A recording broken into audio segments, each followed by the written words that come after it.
Welcome to Let's View It Again.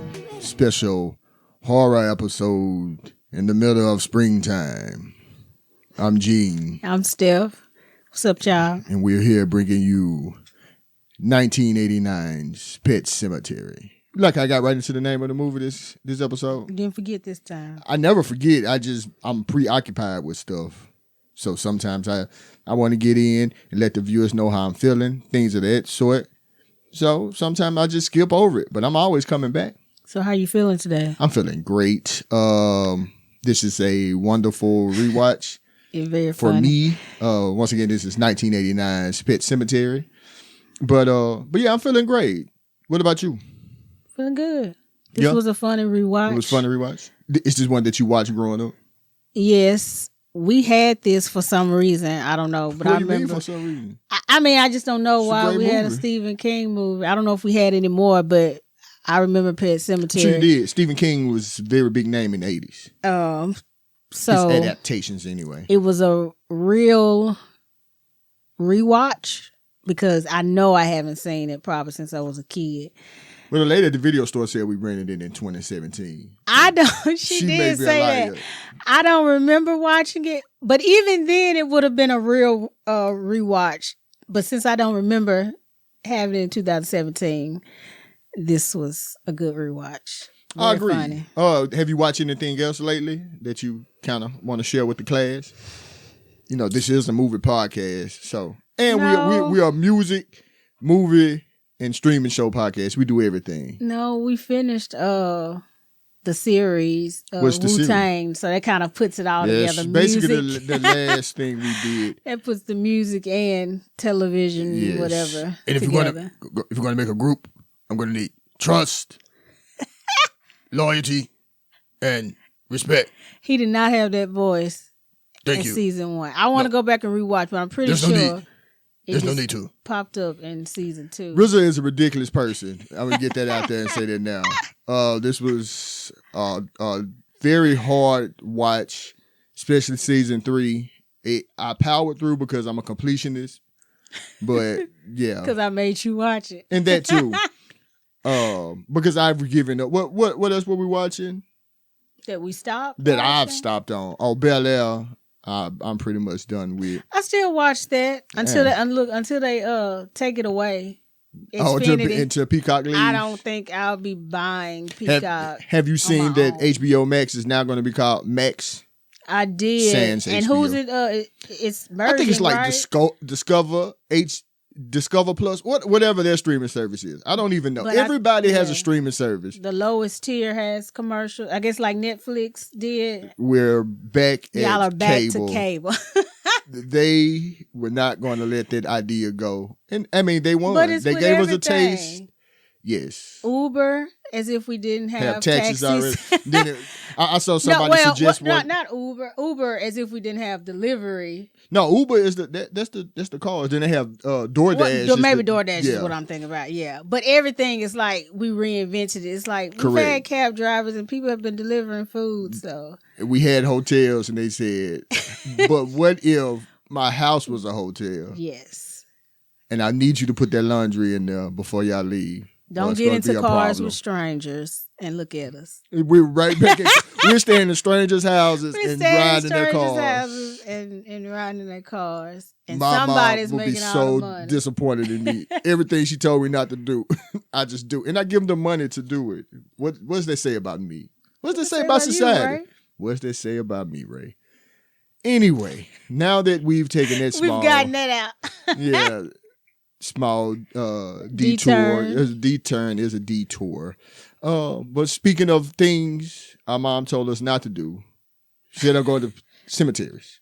We're talking about 1989. Yes. Was that a smooth segue? I like that. That was horrible. I like that. I don't think we'll be going to cemeteries. No, that's something we don't do. No, I mean, not that I know of. Black people don't play with the dead. Mm-hmm. Hence why none of this movie would have happened if there was a black man.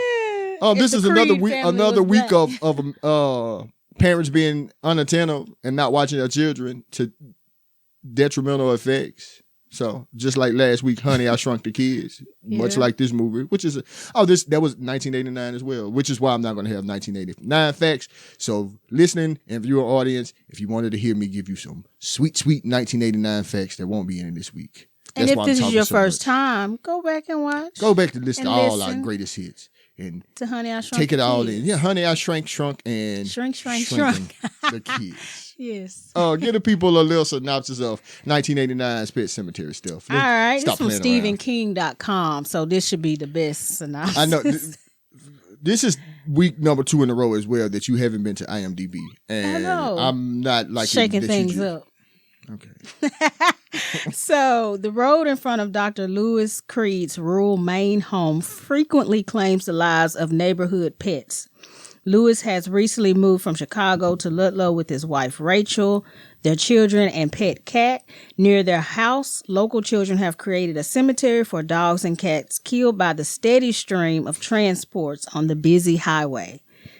Deeper in the woods lies another graveyard, an ancient burial ground, country. I was not going to mention it, but sinister properties Lewis discovers when the family cat is killed. I heard it. You heard it? I heard it. Okay. Pet Sematary was released in April 1989, eventually earning $89.5 million at the box office on an $11.5 million budget. So did pretty well. Hooray! It was directed by Mary Lambert, who is best known for music videos. She shot Nasty and Control for Janet Jackson. I don't know if you knew that stuff. And she did many of Madonna's early videos. As far as movies go, this was kind of her only big project that I saw. Maybe some sci-fi channel type, movies. But she started in music videos and best known for music videos. Pet Sematary is an adaptation of Stephen King's novel of the same name. The novel, and by way, obviously the movie, are both retellings of the classic short story, The Monkey's Paw. I mean, have you ever heard of this story? Say that again? The Monkey's Paw. Oh, but the sentence is the what? The retelling of the classic short story, Monkey's Paw. This is? Basically. Okay. Have you ever read that story? You guys didn't read that in a literature class? It sounds familiar. I want to say we did.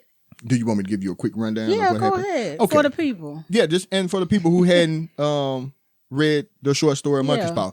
Not to be confused with Jordan Peele's production company, what he calls Monkey's Paw. I'm not a Jordan Peele fan, but I just thought I should mention that. The Monkey's Paw, a guy a man comes by a guy in his wife's house. He has a monkey's paw, like a talisman. And the guy tells him, hey, this thing grants wishes, but they're twisted. Don't use it. I'm going to throw it in the fire. But he didn't throw it in the fire quick enough. The guy got it. And he said, he made his wish. He made a wish that he wanted like $20, this was like 1905. So that's like $1 million in today's money. He got the wish, but it was by way of an insurance check. Came to his house. His son died in a factory, and the $20 was the payment. So distraught, he made a second wish, which was he wanted his son back.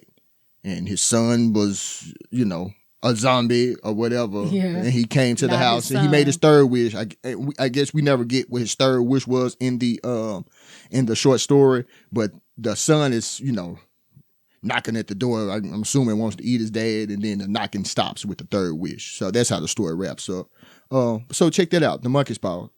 Essentially, a lot of movies follow that basic premise where you think you want a thing and this thing perverts you. Also, one of my favorite Stephen King movies, Needful Things, is basically the same premise, but in that movie, the antagonist is the devil. So, yeah. But anyway, back to The Monkey's Paw. This movie is a retelling of that. King reportedly worked close with Mary Lambert, the director, so the film went straight too far from its source material, which I don't think it did. It seems, I've never read the book, but it seems to be on par with everything that happened in the book. They turned in the script, they turned in a finished movie, and it was too long for the studio. So some stuff was cut. So this movie is an hour 47 minutes long. I what was cut? So I can't tell you what the original would have been, but I think some of the family dynamics and stuff was left out. It did seem rushed apart, and we'll get into that. But he did work closely with the director on this movie. I can't say much about his other films, but Stephen King, as you know, Steph, and listeners probably, he was on fire in the 80s and ever since. Movies adopted from King's works have pretty much been made every decade. It's at least 5 every decade since the 80s. You know, he started out with, prior to the 80s, Carrie in 1976, but just a few like he did in the 80s. Creepshow 1 and 2, Cat's Eye, those are ones that he actually wrote movies, but just movies adapted from him in the 80s. The Shining, Cujo, Christine, Children of the Corn, Firestarter, Stand By Me, Running Man. These are all in the 80s, and I'm pretty sure they all did rather well. I know Stand By Me and Children of the Corn did. Stand By Me is also one of my favorite Stephen King films. Another interesting fact about Stephen King, Steph. Yes. He may seem like a madman. I'm pretty sure he is. You ever have a twisted mind. But I want to take that back. I had a lot of jokes, but I started reading on Stephen King. First and foremost, he is very progressive when it comes to politics. He is all about gun control. He wants more taxes on the rich, himself included, and he hates Donald Trump. This is a trifecta, if I've ever heard one. This is a wonderful man. But they believe his macabre stories and tellings stem from him witnessing his friend be murdered by a train when he was a child. Like, hit by a train, and he blocked it from his mind. Like, he said he can't remember it, but his mom is like, yeah, you came home, told us, and we found, so they believe it stems from that. So I always thought he was just weird, but, I mean, apparently it stems from that. That's very traumatic. And he was a child? Yeah, I think he was like 8 or 9 or something. Oh. Yeah, so I wanted to have a lot of Stephen King jokes, and then I read that, I was like, oops, I've done it again. But I know I kind of ended on a sour note there, but hey, he's progressive. The soil is sour. We'll get into that. We'll get into that in just a minute. That was my facts on the movie Pet Sematary, an adaptation of the novel. So a little bit about the cast. We have Dale Midkiff plays Lewis Creed, born in Maryland. The earliest credit I saw was Nightmare Weekend, 1984. So horror, science fiction. I guess he, like those type of roles. Dale Midkiff plays Lewis Creed, the dad. Yeah. Love Potion number 9. I remember that movie. You remember the activation word for that? What was it? Farfignugan. Thank you. You're welcome. Starring Sandra Bullock. He also played Elvis in a TV movie, Elvis and Me, 1988. Have never seen that. Definitely would not have seen that one. Then we have Denise Crosby. Name sounds familiar, right? Crosby. Rachel Creed is the character that she plays. Born in L.A., she's known for playing the security chief, Tasha Yar, in Star Trek, The Next Generation. She's an actress and a model. From what I found, Bing Crosby's granddaughter. So she comes from a line. Isn't that his song? Chestnuts? I don't know if that's his.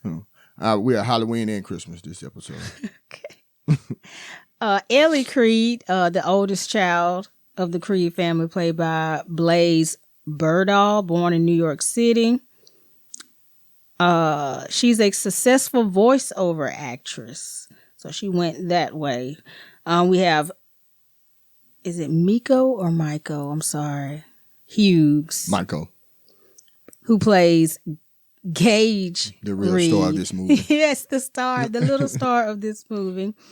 From Apple Valley, California. He played in Mercury Rising opposite Bruce Willis and other roles, but that might be a familiar I remember the movie, but I don't Bruce remember Willis him. has so many credits. He's also a successful voiceover. He is a successful voiceover actor also. Got tongue tied there. I know the children wanted to voice over that route. We have Fred Gwynn, who plays Judd Crandall from New York, New York. You may know him as Herman Munster from The Munsters. Of course. And he started in theater, also a vocalist and artist. From what I read, a lot of his roles, he got typecasted after The Munsters. So, can you do Herman Munster impression? I can't. Can you?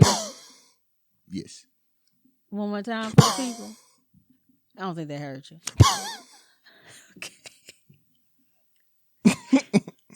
There we go. Was that good?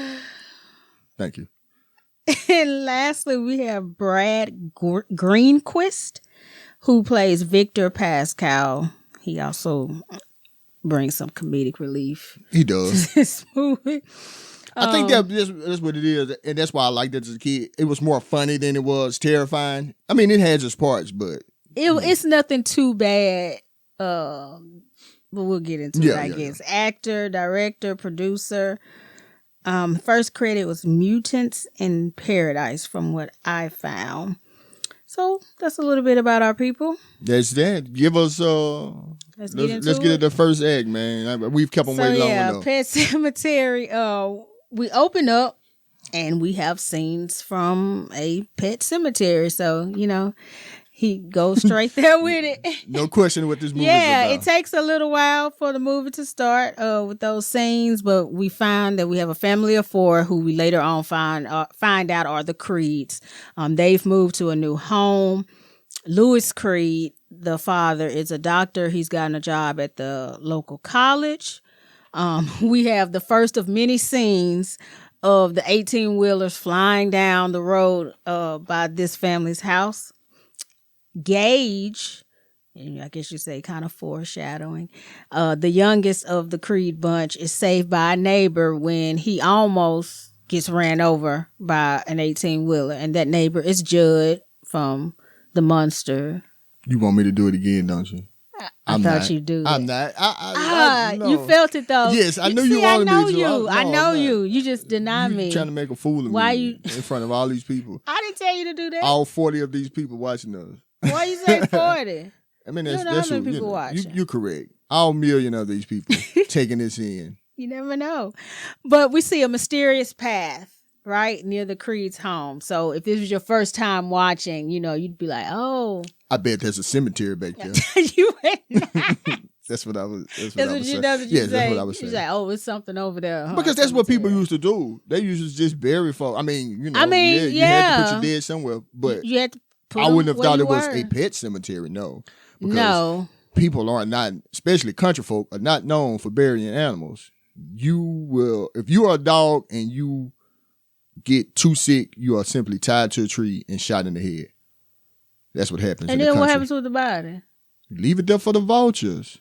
I guess that's real. Take my chain back and my collar. But what'd you say? Like, what's the movie? Atlanta. What? Yeah, take your chain. Yeah. Go ahead. We off topic, Steph. You did that. But anyway, Louis, Mr. Creed, visits the neighbor Judd. I think it's that night. But either way, he learns that the path leads to the Pet Sematary. And so, something is going to happen with this cemetery and with these trucks. Yes. As much as they mentioned it. Essentially, this movie it seems some kind of, what would you call it? They're making some kind of statement against 18-wheelers. You think the train industry wrote this movie as much as 18-wheelers are villainized. It's almost like a book. Like, when you read... it's an adaptation of the Stephen King work of the same name. Did you hear me earlier? Yes, I know that, but I'm just saying the amount of times that they repeat things. Yeah. When you read, which made me want to read the book that repeat. I would want to see how it's written versus presented on screen. But I've seen this so many times, I think it's skewed. I probably wouldn't even enjoy the book. Anywho. Let's get to it. The Creeds and Herman Munster, they go on a little field trip down to the cemetery. Weird place to go, but that's what they do. He gives them a little tour, and he tells them that he even buried his dog back here, back in 1904. It's a weird place. And he also scares the little girl because he said, "This okay, Ellie?" Hello. "That's okay, Ellie. This is where the dead talk." Noticeably, the girl is shaking. And he, "No, not that way." What is somebody supposed to take by that, Herman? What? Not that way. Anywho, they wrap all this up. Well, they don't really wrap up. They talk about dead pets and burying and dead talking. And the little girl wonders, is her cat, Winston Churchill, going to die? Which is a funny name. Winston Churchill, the cat, yes. And they say, well, she says, God can't have my cat. He needs to get his own cat. And she really shouldn't have said that, because God, from her mouth to God's ears, he's going to take that cat. Anyway, I'm sorry, that's what happens, Steph. You watch what comes out of your mouth. Cursing the very God that brought her a cat to be. Ellie. Anyway, the next day, Mr. Creed is off to go to work, and he's going to take the cat to get his nuts cut. They keep repeating that. It is no reason for them to say that, because it doesn't come up again. Well, they're going to get him fixed because they don't want the cat. If he's not fixed, he's going to be going out trying to chase some cat, and then he's going to get hit by a truck. So they bring that up, but he never even makes it there anyway. But he's off to work, and we also see that they have a housekeeper, and she says her tummy hurts. She is not necessary to the plot whatsoever, but we'll talk about her a little bit later. I don't understand. Because she comes, didn't she come? They mentioned it at least twice, I want to say. Was that about the nuts cut? Well, they say that like 3 times. Yes, because Ellie says it. And Ellie tells them that the maid the housekeeper told her that he's going to get the nuts cut. And the dad thanks the maid for saying that, you know. But they never bring it back up again. And no, I don't know why she's why the housekeeper is there, or why or whatever happens to her later. Yeah, but she's complaining of a tummy ache, and that's essentially all that happens in my. She gets a man, not she. A man is hit by a truck. So finally, I'm walking. Those darn trucks. But... you say finally somebody's dead. No, I just say there's a reason for them short this truck. I guess these trucks. He said, you forgot to tell you that judge said, better be careful on that road. he told them to mind the road. Why you always on the road? Why you always on the road? Forever. So nobody was minding the road. Nobody was paying attention to the road. But there's a man hit by the truck. They rush him to Dr. Creed, Lewis Creed. He's at the college working, and he seems dead, but he wakes, and he tells him the soul of a man's heart is stonier than Lewis. So whatever that means. I don't know. But the soul comes up again. Yes. Lewis ends up seeing, I guess you say, the ghost of the man.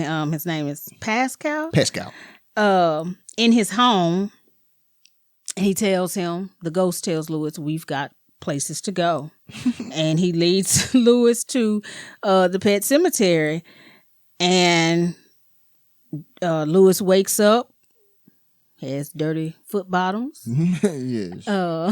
So he realizes, I guess, that it's not a dream. Like, this really did happen. So at some point, he walked back to his home and got into bed. He is arguing with a ghost. Let's set the scene. This is what I didn't get. Well, first of all, leaving my house to follow a ghost is the first thing I don't get. But the ghost was like, hey, I'm going to help you because you helped me, which is a lie, because the doctor didn't do anything but close his eyes. And what did he tell him? You were there when I tell you again. What's that? Didn't he tell him, let's go? I'm not going to tell you. Oh, yes, he did. He scooted off screen. The way he scooted That's off going to get from inserted that bed. so everyone can enjoy that as well. Come on, Doc. Don't make me tell you twice.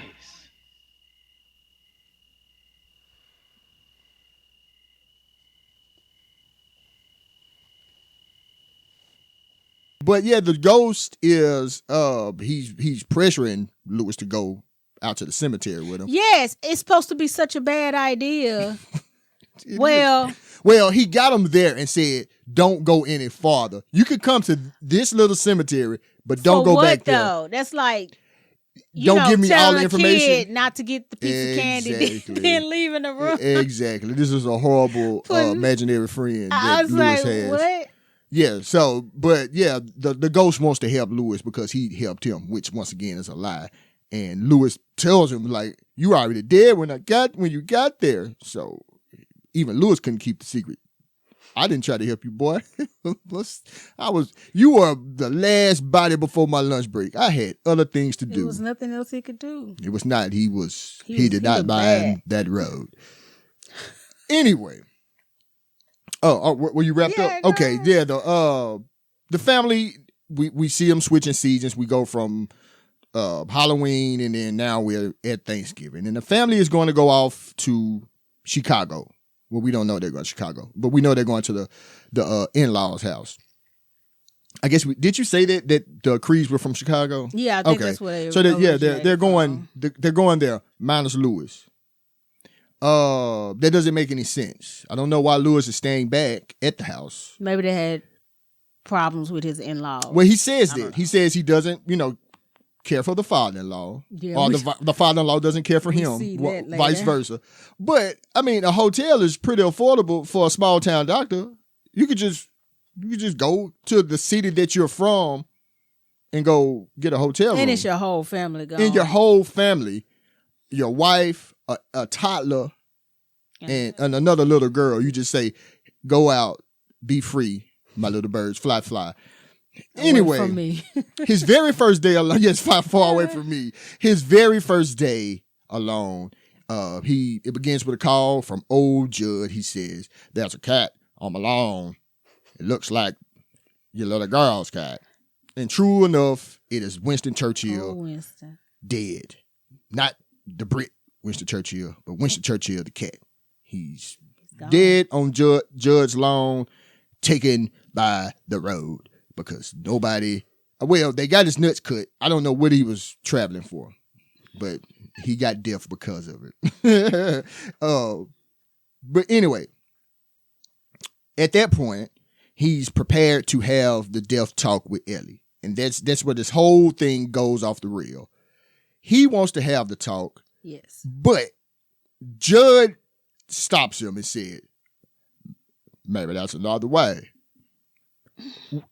And no other explanation is given. He just says, maybe there's another way where you don't have to approach your daughter and tell her about life and death.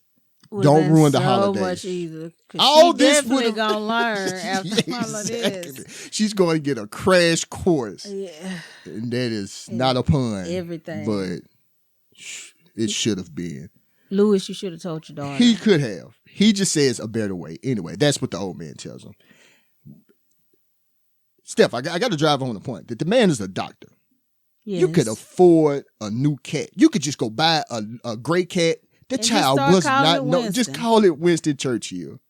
The child would know. Matter of fact, buy a puppy. Take her mind off of it. If you don't want to talk about that at the moment, he does not. I don't think she any of this. She would have gone for that. She would have. She would have.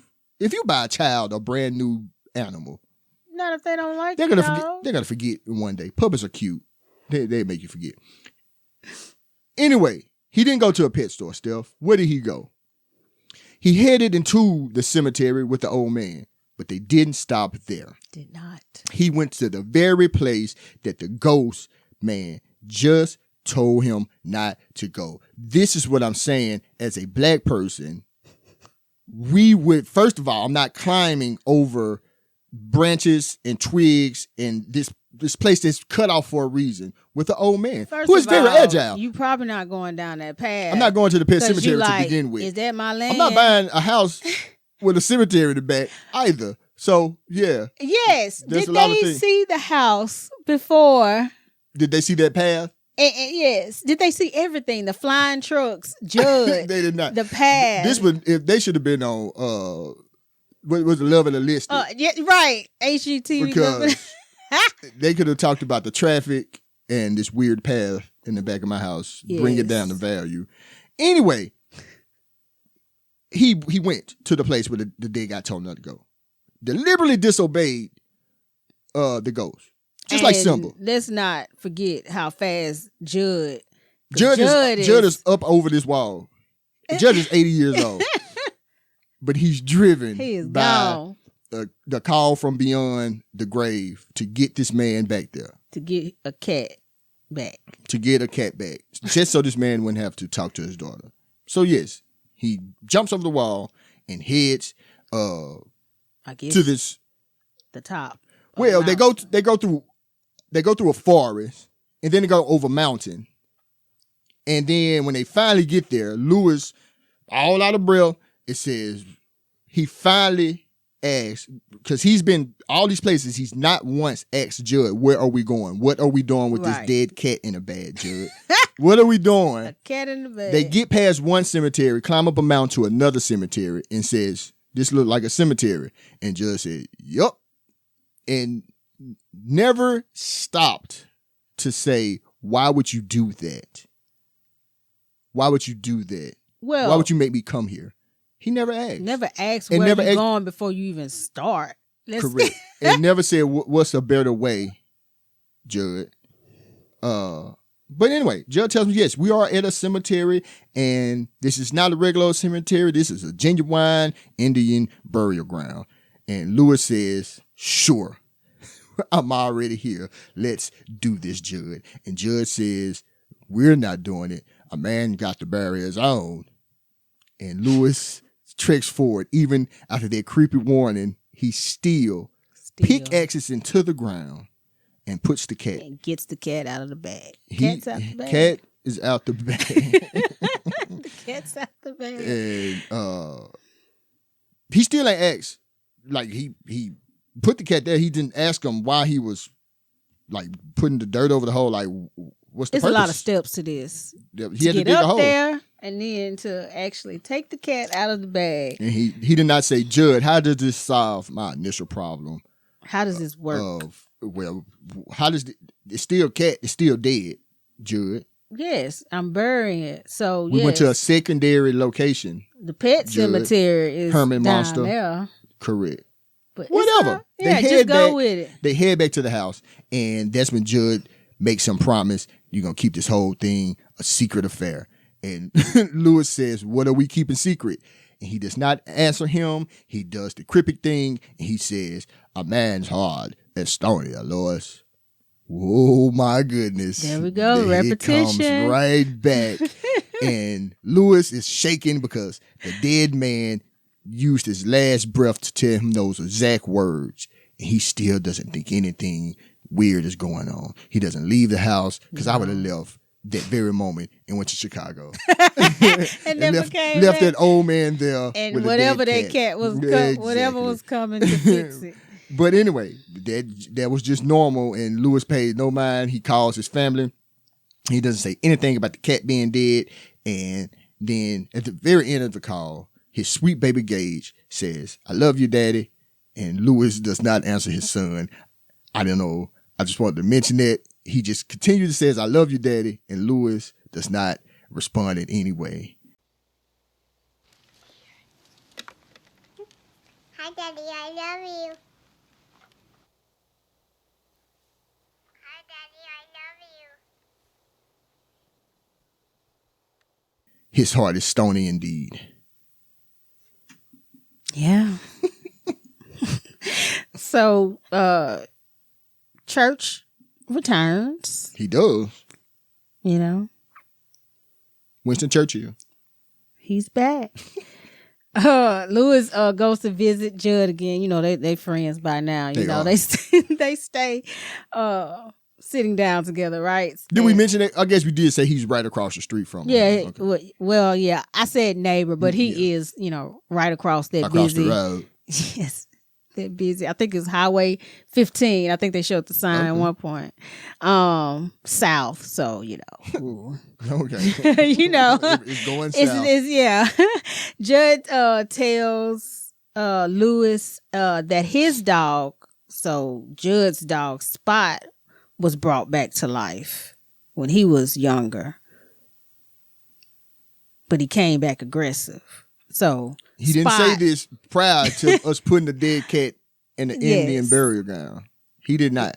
Yes. They say Indian at this point. This is the 80s, I guess, He said something about ragman, and I didn't know if that was racist or not, and I didn't feel like looking it up, but I know it is. Yeah, so Native American, as we would say. But the dog came back aggressive. Like you said, he didn't tell that. He had this information. It didn't just come to him. He could have said this before they went up there and let the man make an informed decision. Exactly. Because he would have not made that decision. Or maybe he would have. Who knows? Lewis is not the smartest doctor. Apparently not. Just book smart, but yeah. So Church is aggressive. He while Lewis is in the bathtub, Church comes and drops a dead rat into the water. Yeah. I guess. I mean, even alive cats would do that though. Cats are weird. They would do that. They bring you like presents to show you that I am accepting of your household. We are one. Here's an offering. Let me stay. Yeah, they bring dead birds to people all the time. So cats are weird. So I guess an undead cat just ups the ante and brings a huge rat into the and drops it into your bathtub. Yeah. Anyway, but Lewis's time alone has come to an end. The family is back. Everybody's complaining about the smell of the dead cat, mind you, because he's dead and roaming about and being just being a butthole to everyone. Then Lily said she wanted to save some money, right? Yes, so that she could get him some shampoo or something. Yes. And the doctor did not say, I'm rich, and that's easily doable, honey. That's what I say. Either one of them, mama or dad, could have taken them. What does the mom do? Did we ever? I don't know if they ever mentioned what she does. Mm-hmm. She never went to work in the movie. She just went to Chicago, or she was with the kids. Maybe she just stays at home. Yeah. Anyway, for no other reason, just to break our characters down, we're treated to a scene of the maid hanging herself because she can't live with stomach cancer anymore. And did we know it was stomach cancer? Yeah, she wrote it on well, she said her tummy was hurt. She kept saying it, complaining about the tummy aches. And then she wrote on the paper, it's cancer or something like that. Just very, very not vague. But and then she still don't know why she just hangs herself, and that is it. That just sets up the dad to finally sit down and talk to Ellie about death, though. So he did that, but he explained death to her, but he also left out the part about the zombie cat and just went on about his way. Yes. But the mom, Rachel, is taking this all so hard. She's crying, and she's in the bed, and she's having a fever dream about her sister dying of spinal meningitis. Once again, this is not important whatsoever because it does not move the story forward at all. Yeah. She just dreams of this. It's a very terrifying scene. That might be a little scary for kids. I think it would be scary for kids, but it doesn't have anything to do with pets or pet cemeteries or Herman Munster. None of it. So, as she's awakened from this fever dream by her husband, Lewis, he says that, yeah, you know what? Hold on, let me rewind. Her sister died of spinal meningitis. Her mom and dad made her watch the sister while they were out earning a living and paying for all the nice things that she had.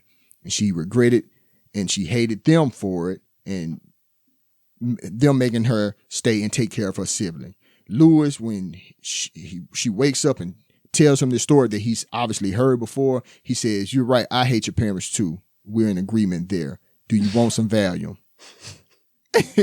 I'm not making, this is exactly how that happened. He said, "I hate your mom and your dad for making you stay. Do you want some Valium?" And she said, "I think I'm okay." He said, "No, I'm going to get you some Valium." And then he walked out. These are not prescribed, so I don't know what kind of doctor. He's a doctor that has a legal cache of medicines that he just keeps on his person. And he does have a small, tiny doctor's bag, too. Yes. I was like, what year like is he's this? 1940s. Like he's traveling across the plane. Yes, exactly. Like a pioneer doctor. He has this bag, obviously filled with Valium for his grieving wife. But So I guess she's feeling better. They go have a family picnic. After the Valium? Yeah. I bet you after are. the Valium comes the sunshine. So they're out there having a picnic. Dr. Creed Lewis, he's flying a kite. Gage, of course, wants to play with the kite too, but he wanders away while he's chasing the kite. And unfortunately, Gage is struck by one of the many trucks. He did not mind that road. Yeah. And his dad, Lewis, was, on the way to get him. Right before he got to the road, he fell. So, yeah. So Gage dies, of course. There's, I guess that's the second villain of the movie. Boat shoes. If he had some good, sturdy Nikes on, he would have caught that boy. 18-wheelers and boat shoes. But they had a habit of turning their backs on their kids. Correct. At the beginning, Ellie, she was riding on the rope swing, tire swing. The tire swing on a tree, and it was like, be careful. And it's like, how are you careful if you're swinging back and forth from a tree? And she fell and broke her leg.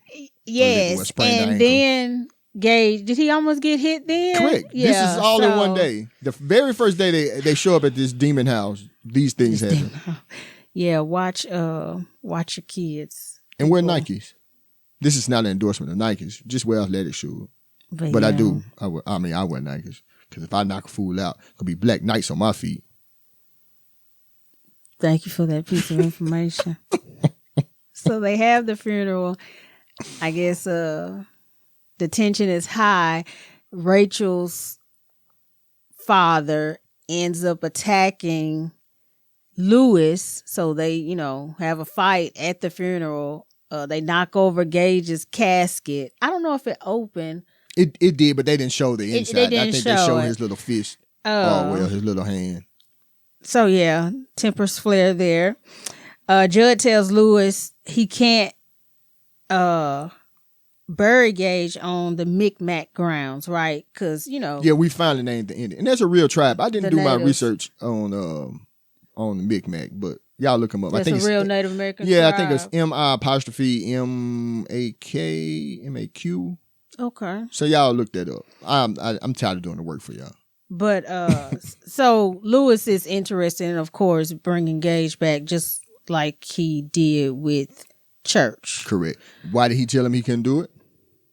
Because the ground's gone sour, Lord. And he gives him a story of a guy, I guess a young man named Timmy Baderman. Yes. He was brought back after he was buried on the grounds, but he didn't come back as himself. And, the neighbors ended up burning down the house that Timmy and his father were in. That doesn't deter Lewis. And so that's not the funny part. He digs up Gage, but it's the look when he thinks that somebody. He thought he was about to get found out by the cops. Yes, he thought somebody, the cops or whoever. It was the cops that they were going to see him digging up Gage. But the face he gives is hilarious because it's like a comedy. It's going right here. Oh, yeah, it's going right here. But with that, the way they try to show him, I guess, going to this different space, like all the faces that he makes. It was rife with overacting. In the bad way. Like in the airport when Rachel's parents are leaving. What did he say? The grandfather, the one that attacked Lewis, the father, he said something. Everybody's upset or wound up. He uses some words, and then Lewis repeats it, and he just has like this blank blank face. I remember that part. Yeah, it's when they're at the airport. They're about to leave to go back home. But they try to get him to look like he's zoning out, like there's some type of transformation. Yeah. But it just ends up being funny. To me, at least. Oh, it's very hilarious. How they try to make him seem like he's spiraling, I guess. It's also very hilarious that Lewis is digging out these graves one day. I know that much. Yes. Then he come back and he just fell in the bed after. Correct. I mean, you've dug your son up, and then you went to put him on the Micmac grounds. You had to cross over the mountain. We told you they did go over the mountain. He is beat. You hear me? But he has made his way back. And he goes into the house, up to the stairs, to his dad's little medicine bag. I told you he kept one on his person. I don't know why, because he's a doctor and you don't have to bring your tools on like you're a mechanic. And you don't have to bring them to the hospital. And then this lets me know that he's a unattentive and just careless parent, because the bag is on the floor. Sure, the boy is already dead, but it lets me know, because muscle memory will have you put the bag up out of the child's reach, but it's not. It's on the floor of the closet. Or a lock. Or a lock. Nobody keeps locks on anything. Nothing. It's a very bad trait in the 80s. Nonetheless, the little demon boy grabs a scalpel out of the bag. He leaves his dad. It doesn't bother him at the moment. He has bigger fish to fry, and that fish is Herman Munster across the street. He's had enough of him tampering with the dead. And you're telling stories about Tim and Bateman. You're trying to keep people from coming and fulfilling their destiny. I'm assuming. I don't really know why he went to Judge's house, but nonetheless, he gets there. He's there. And he lures Judge up to the top floor, to the second level of the home. Judge is asleep. He's awakened by a disembodied voice saying, "Let's play hide and seek." And he follows that voice like a crazy person. Upstairs, there's little muddy footprints that he follows right upstairs. And Judd is wary because he's an old man. You don't get old by being a fool. He pulls out a tiny switchblade. But what he doesn't know is that Gage is armed as well. Yes. And he also is very good at playing hide and seek because he doesn't know where he is. He reaches As his a little... child would, right? Yeah, children are very good at playing hide and seek, especially a reanimated child with knowledge of life, death, and beyond. He reaches his little hand out from under the bed and slices Herman Munster's Achilles, bringing him down to his knees. This is a horrible scene. I think everybody knows it. I'm going to put it here so you can see it over and over again. And then Judd is screaming, and he gives him an old scalpel across the face, gives him a permanent smile a la Heath Ledger's Joker. And then, if that wasn't enough, the little boy, for some reason, bites the man's jugular like a tiny, possessed pit bull and takes him out. And that's the end of old Herman Munster. Yeah. So, as that's done, Rachel has, I don't know, Steph neglected to mention that Rachel has been led back to the house by her imaginary Pascal ghost friend. He has directed her back to the homestead at this point. Anywho, she's back from Chicagoland. And when she gets back, she too is led upstairs by this tiny little man who is luring people to their death. I don't know the extent of his powers. I don't think anybody does, but he has the power to overpower men, but he also can throw his voice and make himself sound like people, because he makes himself sound like Rachel's dead sister. Rachel still, I guess, traumatized. She's, whatever. Well, I don't know why Rachel went to Judd's house anyway, to begin with. She didn't even go home first. She went to Judd's house. But maybe she figured since Lewis didn't answer the phone that he was by Judd. They stayed together. I guess. But as she's led upstairs, that's when she goes to his little tiny slaughterhouse that he's lured her to, and he has transformed himself into the sister. Unless she's seeing things, we don't know if the baby can make you hallucinate. We don't really get a full telling of what he can or cannot do. But Rachel sees her sister. And just as she's getting closer to her sister and her sister's getting closer to her, it all disappears, and we're treated to what it actually is the whole time. It's Gage in a crushed velvet suit with a top hat and a walking stick. A tiny walking stick that it was made for a baby because no one else could use it. Where did he get these things from? He was not buried in this outfit. Gage has been summoning things from the great beyond and playing dress up. Apparently.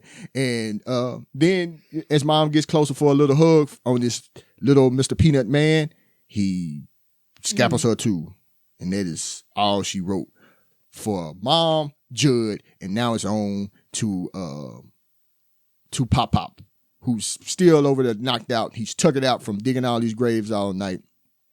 He wakes up and sees the tiny footprints. And he says, my boy is back. Let me go find him. He's going to follow the footprints, and he gets a call. That's right. He gets a call from Tiny Gage, who has learned how to use a phone in the afterlife. And he calls and tells his dad, I'm over at Judd's house, and I've been playing with Mommy and Judd, which is code for I have scalped them. You're next if you come over here talking that crazy stuff. And Judd, he picks up his little medicine bag for some more ammunition and fills up some syringes full of what is morphine. We come to find out. I don't think the movie explicitly says it, but he fills up 3 syringes and heads over to take care of this little demon baby. But before he gets in, Church tries to stop him. And then he kills Winston Churchill, the cat, right before he heads in. So Winston Churchill is down. And I guess, I don't know if he's like, was Gage laughing too much? It's like, why did he think that Gage wasn't right when he didn't believe the stories about the Timmy Baderman. He didn't believe Judd when he said, his dog Spot returned and was different. So it's like, did he just need to hear Gage laugh like maniacally, that? or like, how did he learn to use a phone? Or my that. regular baby didn't know how to do that. Or that. And then he was just why is my scalpel missing? Yeah, let me it's murdering time. Get my morphine or re-murdering time. Yes. But he goes on, did you say he killed he killed Winston Churchill? Yeah, he killed so Winston. Mom is gone, Judd is gone, Winston Churchill the cat is gone. Yes. So Lewis goes to Judd's house, right? Like you said, and he finds Rachel, his wife, hanging from Judd's attic. Like, that's like strong baby, and what a scene, right? When you get into somebody's house. True. And then Gage flies out of the attic. Yeah, he does. I don't know. You need to let the people see that. They're going to see that. They're going to get a lot of scenes. If they let you. Yes, if YouTube doesn't block everything. So Gage flies, like really flies out of the attic or jumps, whatever, but he looks like he's flying. He glides. That's a better word. He attacks Lewis. He still has another shot, so he gives Gage the shot. Well, he tries to at first, and Gage, get that out of here. Get that weak stuff out of here, Daddy. Okay. Blocks him. But he has 3. Good thing he brought 3 with him. Yes, but he does end up making contact, and he yes, Gage he does. The shot, and Gage walks away. No fair, no fair.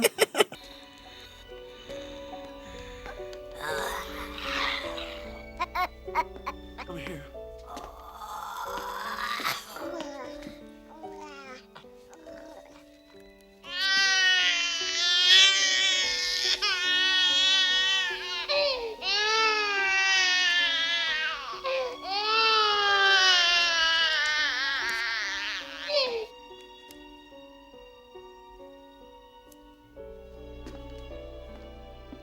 No fair. No fair, no fair.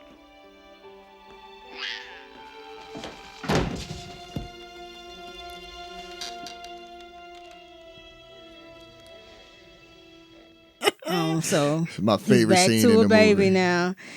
Baby talk, and Lewis ends up burning. He drunkenly falls into a corner. I was talking about Gage. Yes. Yeah, he just walks over and passes out. But Lewis ends up burning down Judd's house. If you think about back to Timmy Baderman's story, they ended up burning the house down. He takes out It really Rachel's, wasn't any reason. They were already dead, but he takes out Rachel's body before he burns down, or before the house burns down. He makes it out with Rachel's body. He buries her and the native lands. He just won't stop. He will not stop after seeing all of that. You had the cat. If the cat was enough, your child is killing people. And if a child can do that, what would make you think? But his thought process is, which I was about to get to, his thought process is that it wouldn't be like it was with Gage because she hadn't been dead as long. Mm-hmm. He tries to rationalize, Gage was dead too long, but she's newly dead, freshly dead. So he buries her, and Rachel does return. She does, as they tend to do. This is his third time. He's sitting down, have a relaxed game of solitaire, waiting on his wife. This is his third time. He even knows what time she's going to show up. He set an alarm. I don't know what that was for. Yeah. She walks in. They kiss. She reaches for a knife on the table while they're kissing. Of course, Louis can't see because he's enthralled in his wife that has like one eye or something. Has a eye, yes. I don't know what the boy did to her, but one of the eyes is yes. gone. And that's like pus. Yes. She lifts up the knife. And he screams and it goes black. So we can just assume that she is still wandering the earth, killing people, and Ellie does not have a family anymore. Yeah, Ellie lost her whole family because of 18 Dr. Lewis wouldn't listen to Judd. 18-wheelers and bad shoes. Well, Judge told everybody to mind the road. And nobody listened. But it happened because a lot of people. Dr. Creed would not listen to Judd. Now, I know one thing. Judd should have never took him up there. Well, yes, Judd never stopped to question what's happening. He just, I don't feel like having a conversation with my child right now. And I'll do whatever you say, old man. Sure, let's go to an Indian burial ground. That sounds reasonable. Yeah, Lewis doesn't really.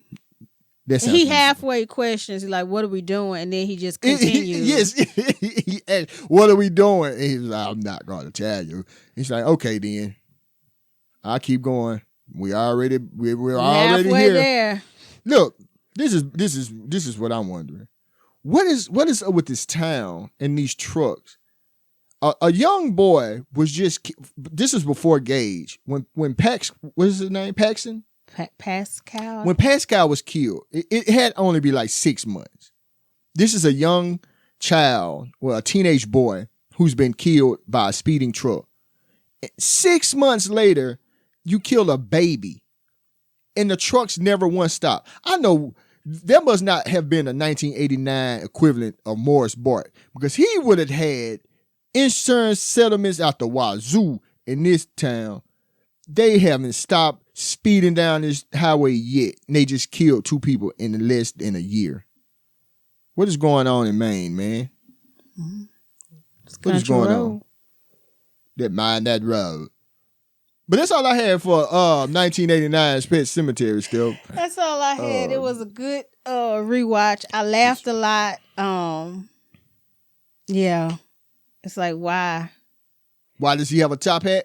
Why did Gage come back in velvet, a top hat? Where did he find the top hat? Because remember Rachel's sister, remember she starts hallucinating or whatever when she comes back to Judd's house from Chicago by herself. Her sister, even in the flashback, had on that green dress. And then it's like she snaps out of it or whatever happens. And Gage has on what looks like a green dress. So I'm like, he takes on the clothes of whatever character. I don't know. Yeah, I'm not sure what his power was. But the sister didn't have a top hat or a cane. So I don't know who thought to put that baby. I'm glad they did. In that top hat and with the cane. It's probably going to be the thumbnail view for this episode because it's a great Hilarious. shot. I'm glad that Stephen King thought that was awesome. To put that baby in the top hat. I wonder if that's in the book. I don't know. But that's all I have. That's all I have Good too, rewatch. man. Great rewatch. I think it follows typical horror movie conventions. You know, you have to suspend disbelief at some point. And I don't. That's why I enter horror and thriller movies different than I would, a regular movie. I mean, you know me, I'm a wet blanket anyway. I could for anything, but you go into it Just let it expecting people happen. to like, okay, they're going to make stupid decisions. Even with all that in mind, there are some parts that seem like, I don't know, was it? Like I say, with the maid, with the housekeeper, what was the point of it? It seems like something was missing, and maybe that was the part that was cut out. And where they should have just cut her completely out. Yeah, because it didn't drive anything. Like I said, it made the mom. She was down in the dumps, but there could have been anything to make her. Yeah. But we didn't even need to see her hallucinate about her sister. There wasn't. So something seems to be cut out, and I'm not. And it may have been it was needed probably because, like you said, it's a lot that just. Those things could have been left completely out and it would have been okay. Because Rachel didn't have to have that experience with her sister. No. To move the movie forward. Not at all. Like, it was all, it was essentially about, I guess, death and you had Ellie, who was, the character that they kept trying to spare, explaining death. And like you say, she got a whole crash course in it. But we kind of forget about Ellie Act 3, she's gone. She's still in Chicago. Yeah. So we moved to the wife and it's like, we don't care. We don't really care about you at this point. Yeah, it was pretty much following the doctor and him spiraling out of control. And maybe that too, we didn't see his spiral. Like you said, they tried so hard to make it seem like he was just losing it, after his son was ran over. But it's like we missed something. Blank faces and we missed something. Yeah. But I watched it. I'll watch it again. I've watched this movie so many times. I can't even count.